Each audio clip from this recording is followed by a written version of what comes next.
SSC ইস্যুতে এখনও পুরোপুরি জট খোলেনি। সুপ্রিম কোর্টের নির্দেশে নতুন করে নিয়োগ প্রক্রিয়া শুরু করেছে রাজ্যে। এরই মধ্যে প্রাথমিক অর্থাৎ টেট স্ক্যামের ৩২,০০০ চাকরি বাতিল মামলায় কলকাতা হাইকোর্টে অস্বস্তিতে প্রাথমিক শিক্ষা পর্ষদ। আদালতে প্রশ্নের মুখে পর্ষদের ভূমিকা। প্রাথমিকের টেট দুর্নীতি সংক্রান্ত মামলায় বিরাট মোড় কলকাতা হাইকোর্টে। বুধবার প্রাথমিকের ৩২,০০০ মামলায় কলকাতা হাইকোর্টের ডিভিশন বেঞ্চে ৫ প্রশ্নবাণী বিদ্যা পর্ষদ। একক বেঞ্চের চাকরি বাতিলের নির্দেশে ভুল কোথায়, এই প্রশ্ন তোলে ২ ডিভিশন বেঞ্চ। এদিন মামলাকারী পক্ষের আইনজীবীরা কিভাবে এই নিয়োগ দুর্নীতি কিভাবে হয়েছে সেই নিয়ে আদালতে একাধিক দাবি করেন। সেই সময়ে তাদের কথায় উঠে আসে পার্থ অভিষেক প্রসঙ্গ। এই দুর্নীতিতে তৎকালীন রাজ্যের শিক্ষামন্ত্রী পার্থ চট্টোপাধ্যায়ের সঙ্গে তৃণমূল সাংসদ অভিষেক বন্দ্যোপাধ্যায়ের যোগসাজশ ছিল বলেও জোরালো দাবি করেন তারা।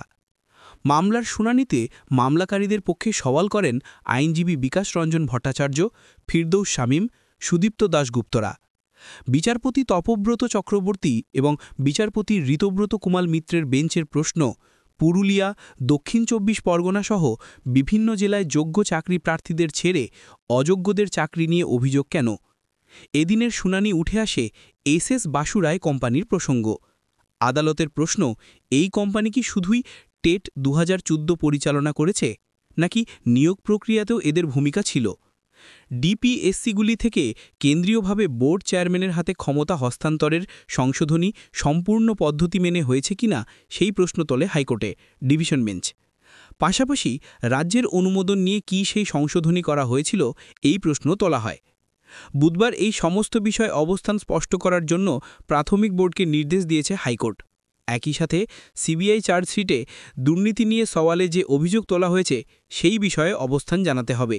উল্লেখ্য, ২০১৬ প্রাথমিক নিয়োগের সময় কেন্দ্রীয় মানব সম্পদ উন্নয়ন মন্ত্রকের প্রশিক্ষণহীনদের নিয়ে ছাড়পত্র ছিল না বলে অভিযোগ ওঠে। এই নিয়ে প্রাইমারি বোর্ডের বক্তব্য তলব করেছে হাইকোর্ট। আগামী 6 নভেম্বর ফের এই মামলার শুনানি রয়েছে।